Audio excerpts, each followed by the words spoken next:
Aujourd'hui, je voulais vous présenter certaines des réflexions qui m'ont habité pendant que je rédigeais mon mémoire de maîtrise, qui portait sur l'histoire des solidarités internationales entre féministes durant la période de la décolonisation, là, dans les années 60-70, ben, 60 et début 70. Faire l'histoire de la solidarité, en fait, c'est un peu faire l'histoire de l'échec, parce qu'en fait, tous les efforts pour construire des solidarités ont eu lieu dans le contexte de sociétés profondément divisées, dans ce cas-ci, sur la base de l'héritage colonial, du racisme, du sexisme, du classisme. Puis, donc, ce n'est pas un secret qu'aucun effort pour bâtir des solidarités ne va jamais parvenir à transcender ces divisions-là. Donc, la grande question qui m'habitait pendant que je rédigeais, en fait, c'était à savoir comment faire l'histoire de ces efforts-là sans y voir constamment des tentatives naïves là, perdues d'avance. Donc, pour explorer cette question-là, je vais revenir sur une des études de cas que j'ai utilisées dans mon mémoire, qui sont les conférences indo-chinoises. Donc, je vais vous présenter rapidement cet événement-là, qui incarne vraiment le projet d'une politique de sororité globale, là, qui est vraiment le grand projet de solidarité féministe à ce moment-là. Je vais soulever un peu les enjeux que soulève ce projet de sororité globale, les enjeux politiques, théoriques, puis revenir un peu sur l'analyse de certains des manifestes qui sont rédigés dans le cadre de ces événements-là pour voir comment ils peuvent nous aider à repenser cette notion-là de sororité globale et son soi-disant échec. Donc, les conférences indo-chinoises sont organisées en 1971 au Canada. En fait, c'est deux grandes conférences d'une semaine qui ont lieu à Vancouver et à Toronto. Dans chacun des deux événements, il y a environ 600 féministes canadiennes et nord-américaines qui vont rencontrer une délégation de 6 femmes vietnamiennes. Donc, on est en pleine guerre du Vietnam. Puis, l'objectif de l'événement, c'est vraiment de témoigner de la solidarité des féministes canadiennes et états-uniennes avec le peuple vietnamien en opposition là, à l'intervention états-unienne. On parle en fait d'une des tentatives de coalition féministe les plus importantes là, de l'histoire des mouvements féministes de l'époque.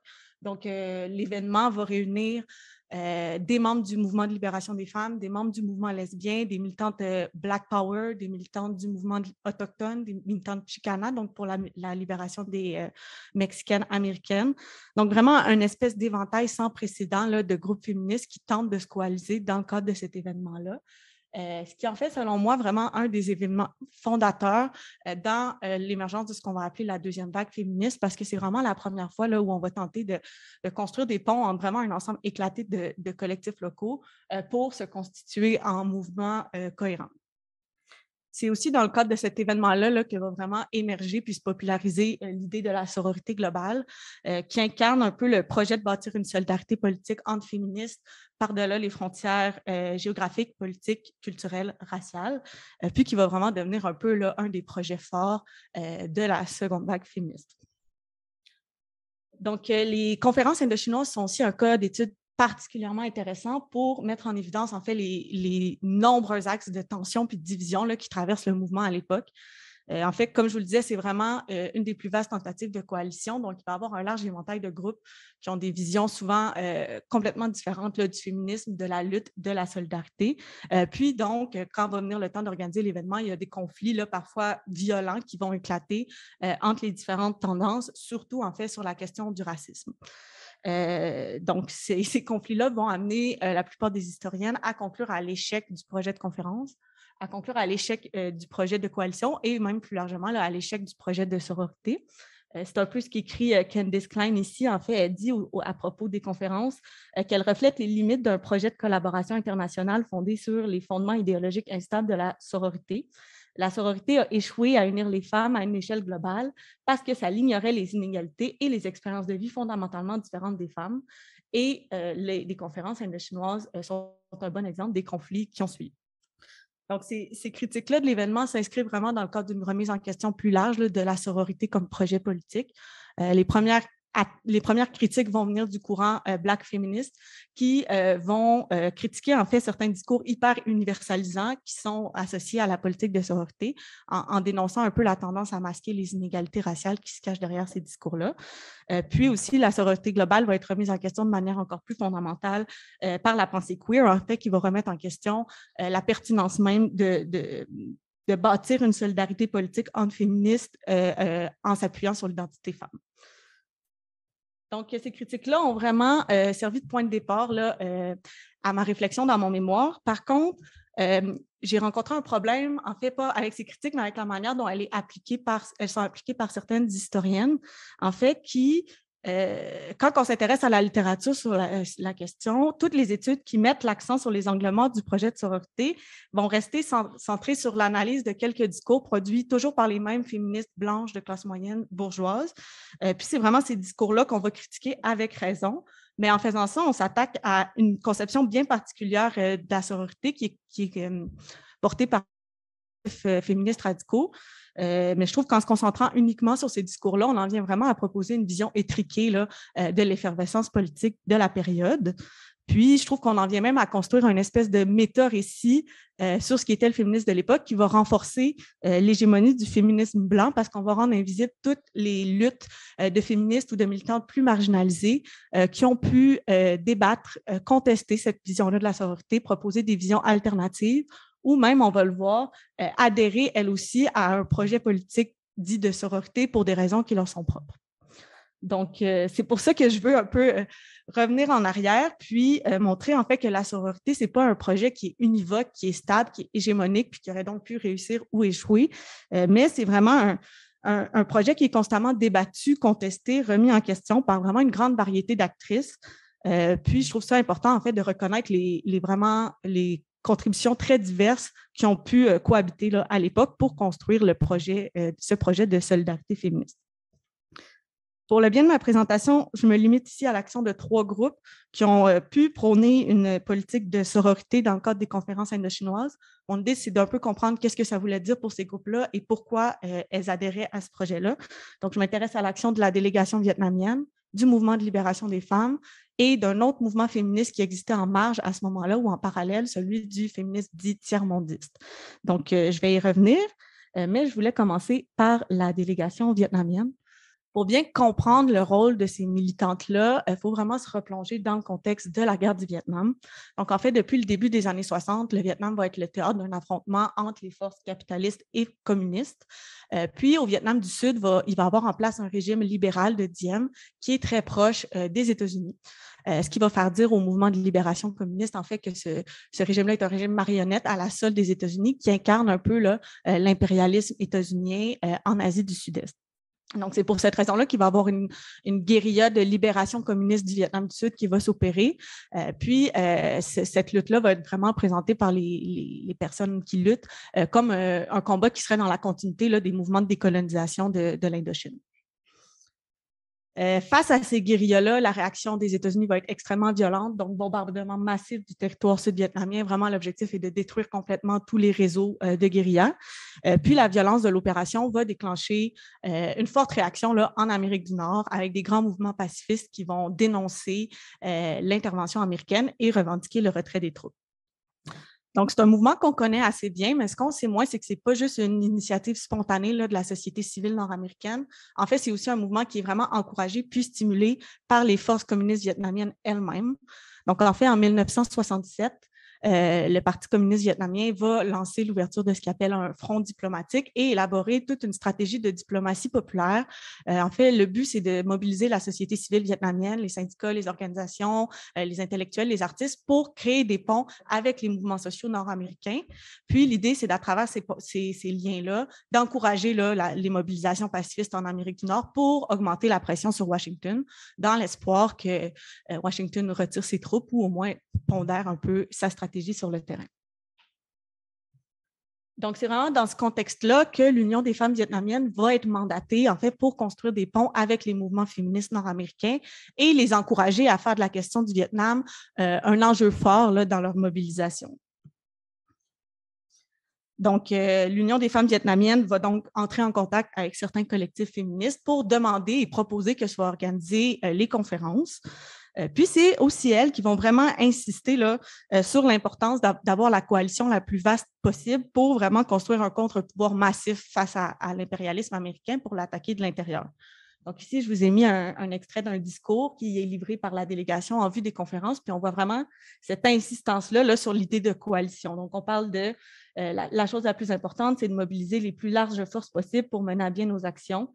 Nous avons besoin d'unité et de solidarité entre les nombreux groupes. Unité, unité, plus grande unité, succès, succès, plus grand succès.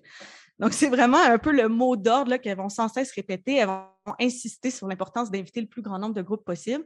Puis, c'est vraiment pour répondre à leurs attentes, en fait, que les organisatrices de l'événement vont recruter la plus grande diversité de collectifs possible. Donc, je trouve ça intéressant de voir qu'en fait, elles vont jouer un rôle hyper important dans la décision des mouvements féministes nord-américains de, pour la première fois, décider de tenter de construire des alliances par-delà les frontières raciales ou de classe qui avaient vraiment divisé le mouvement jusqu'à ce moment-là. Je trouve que c'est important de commencer par présenter leur rôle parce que ça m'amène à nuancer un peu certaines critiques de la sororité qui vont constamment présenter ce projet-là comme un projet imposé par les femmes blanches d'Occident. Mais en faisant ça, on en vient parfois un peu à nier là, la gentilité des militantes du Sud global qui ont, pour des raisons qui leur sont propres, comme on le voit bien avec cet exemple-là, prôné, elles aussi, là, la construction d'un projet de sororité globale. Donc, je trouve que c'est important de rappeler que ce n'est vraiment pas un projet qui seulement émerge en Occident et est imposé aux femmes du Sud, mais c'est aussi un projet qui est promu par les militantes du Sud elles-mêmes pour des raisons parfois différentes, mais des raisons qui leur sont propres. Puis, dans ce cas-ci, on va le voir, ça va avoir vraiment un impact majeur sur le développement des féminismes en Amérique du Nord. Puis, je trouvais ça important de souligner cette contribution-là. Donc, comme je vous le disais, les militantes vietnamiennes vont entrer avec des représentantes du mouvement de libération des femmes pour organiser l'événement. Donc, quand on parle de mouvement de libération des femmes, on parle de groupes surtout composés de militantes assez aisées, blanches, souvent qui ont une éducation supérieure. En fait, c'est beaucoup des collectifs qui vont naître sur les campus universitaires au sein du mouvement étudiant. Puis, il va y avoir des groupes de conscience qui vont se créer pour discuter du sexisme vécu au sein du mouvement étudiant. On va en venir à identifier la domination masculine comme un système de domination distinct, puis donc créer des collectifs autonomes pour la libération des femmes. Donc, c'est un peu l'origine de ces collectifs-là. Puis, c'est ces groupes-là qui vont entrer en contact avec la délégation, puis qui vont être chargés d'organiser l'événement. Quand elles vont recevoir cette proposition-là, elles vont vraiment accueillir la proposition avec enthousiasme, en fait, parce qu'elles vont y voir une première occasion de construire des ponts, justement, entre ces collectifs-là qui demeurent isolés là, dans les campus ou dans les villes, puis qui n'ont pas nécessairement d'infrastructures pour se lier entre eux, puis se consolider en mouvement cohérent.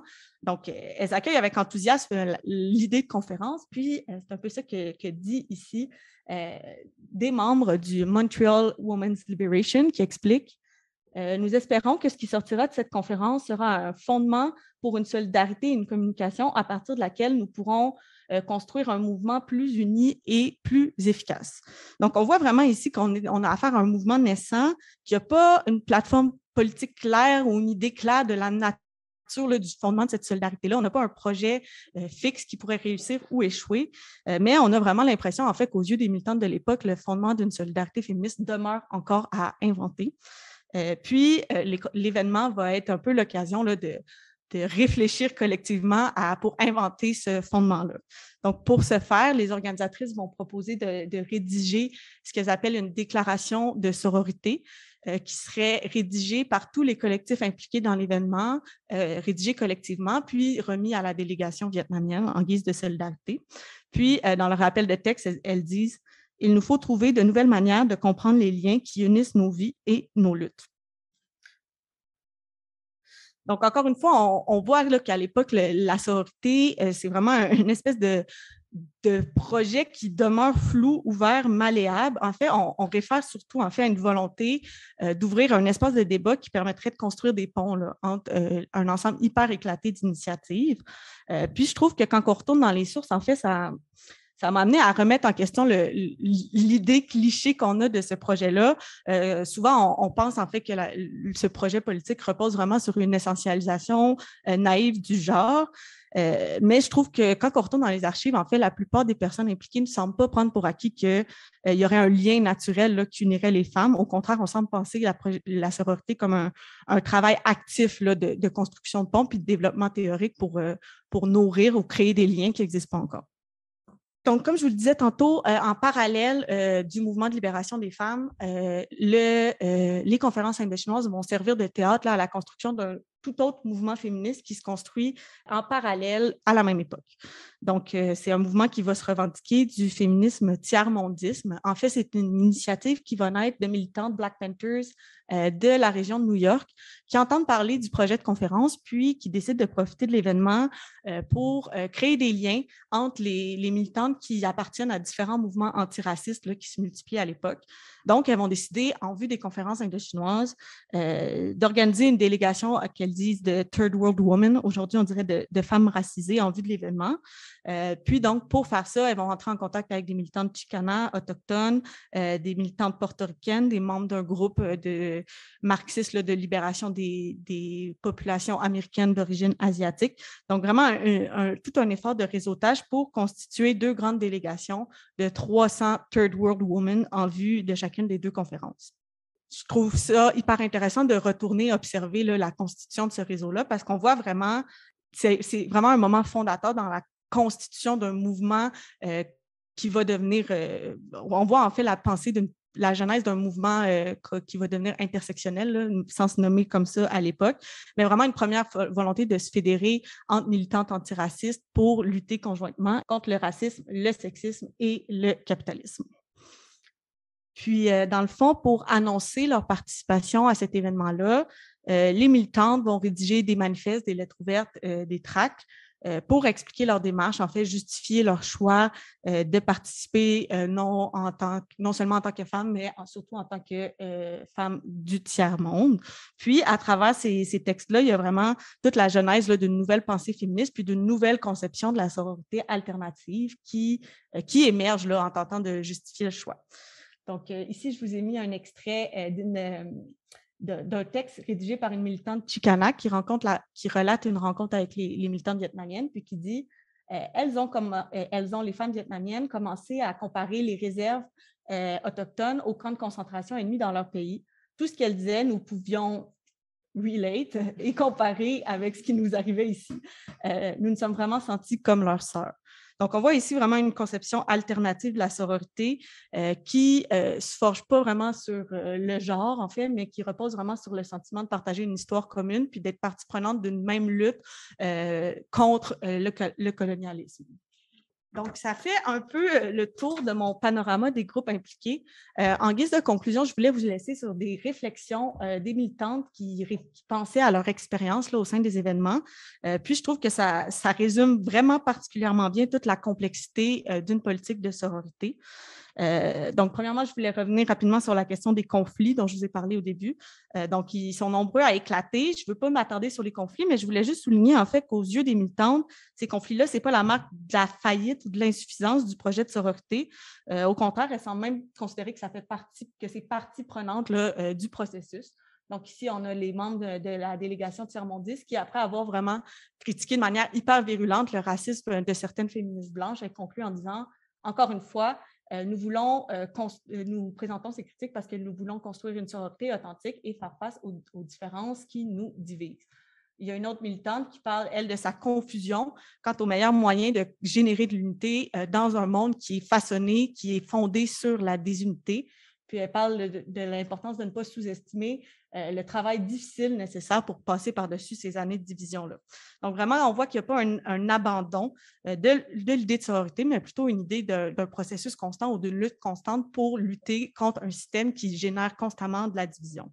On a aussi conscience que ce n'est pas un processus facile ou naturel. C'est pour ça que j'ai nommé ma diapo « We can't find a basis for unity, but we feel we should ».